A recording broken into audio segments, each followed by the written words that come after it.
రాజ్యాంగం నిర్దేశిస్తుంది, నేను కాదు. ఒకవేళ ఎవరి హక్కులకైనా భంగం కలిగినప్పుడు దానికి ఇలాంటి వ్యవస్థలు ఉంటాయి. సో నాకు అర్థమైంది ఏంటంటే సలహాలు ఇవ్వటం మానుకోవాలి, సలహాలు ఇవ్వటం, మంచి మాటలు చెప్పటం మానుకోవాలి. ఎవరిదాడికి తెలుసు. ఇక్కడ ఒక్క నిమిషం, అదే చెప్తాను. ఒక్క నిమిషం అమ్మా, నేను చెప్పాలనుకుని చెప్పనండి. మళ్ళీ అంటే నేను అనేది దీన్ని ఇంతటితో ముగించుదామని, ఈ డిస్కషన్ ఇంతటితో ముగిద్దామని చెప్తున్నా. ఎవరి అభిప్రాయాలు ఎవరి వాళ్ళకి తెలుసు. ఇక్కడ మంచి మాటలు చెప్పాను, చెడ్డ మాటలు చెప్పాను అనే దానికి బ్యారియర్ లేదు. Very clear. నేను వాళ్ళు అడిగిన వాటికి సమాధానాలు ఇచ్చాను. వాళ్ళు మళ్ళీ ఏదన్నా ఉంటే నాకు కాల్ చేస్తా ఉన్నారు, నాకు మెసేజ్ పంపుతా ఉన్నారు. నేను అన్నాను, నా వల్ల ఎవరన్నా ఇబ్బంది పడినాన్ని మీకు నేను ఇబ్బంది పెట్టానని మీకు ఎవరన్నా డైరెక్ట్గా వచ్చి కంప్లైంట్ ఇస్తే అప్పుడు కూడా నేను వచ్చి మీకు సమాధానం చెప్తాను మేడం అని చెప్పాను.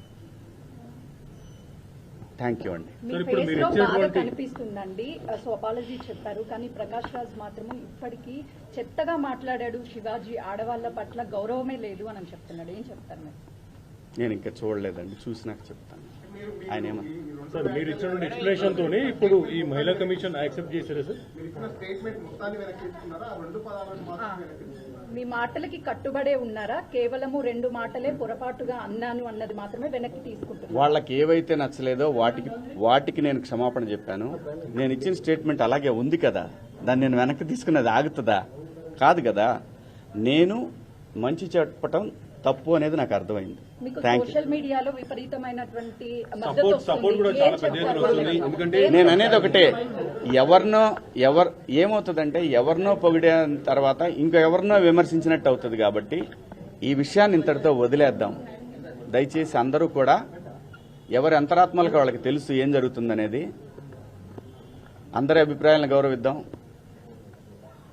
ఫైనల్లీ సోషల్ మీడియాలో మద్దతు పెరుగుతుంది కాబట్టి ఇక మీద నుంచి కూడా అవేర్నెస్ కల్పిస్తూనే ఉంటారా? ఈ లైన్ స్టాండ్ తీసుకుని ఒకటి కేవలం ఒక్కరిద్దరు మాత్రమే వ్యతిరేకించారు, బయట సామాన్య ప్రజలందరూ కూడా మీ వెంబడి ఉన్నారు, మద్దతు ఇస్తున్నారు. సో దీనికి మీరేమంటారు?